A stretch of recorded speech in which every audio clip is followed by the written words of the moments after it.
नमस्कार शेतकरी बंधूंनो, राज्याच्या हवामानासंदर्भात एक अत्यंत महत्त्वाची आणि दिलासादायक बातमी समोर येत आहे। प्रसिद्ध हवामान अभ्यासक पंजाब डक यांनी मान्सून 2026 संदर्भात आपले नवे वेळापत्रक जाहीर केलेले असून यंदाचा पावसाळा महाराष्ट्रातील शेतकऱ्यांसाठी मोठी आनंदाची बातमी घेऊन येणार आहे। पंजाब डक यांच्या अंदाजानुसार यंदा मान्सून अंदमानामध्ये वेळेच्या 5 ते 7 दिवस आधीच म्हणजे 15 मेच्या सुमारामध्ये दाखल होणार आहे। तिथून पुढे प्रवास करीत 26 किंवा 27 मे रोजी मान्सून केरळामध्ये धडकणार आहे। महाराष्ट्रात मान्सूनच्या आगमनाबाबत त्यांनी 7 जून ही तारीख दिलेली असून मृग नक्षत्राच्या मुहूर्तावर संपूर्ण राज्यात पावसाचा श्रीगणेशा होणार आहे। यंदा पावसाळ्यामध्ये मोठा खंड पडण्याची शक्यता ही खूपच कमी असल्यामुळे यंदा पेरण्या वाया जाण्याचे संकट खूप कमी राहणार आहे।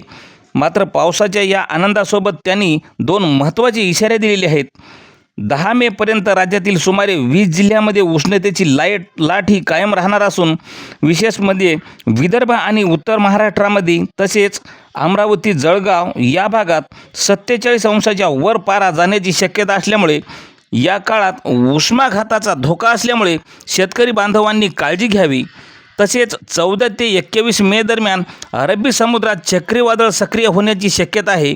या चक्रीवादळामुळे किनारपट्टीच्या भागात ताशी 120 किलोमीटर वेगाने वारे वाहून नुकसान होऊ शकते, अशी माहिती पंजाब डक यांनी दिलेली आहे। आणि मित्रांनो, अशाच दररोजच्या हवामानाच्या बातम्यांसाठी आपल्या चॅनलला सबस्क्राईब करायला विसरू नका।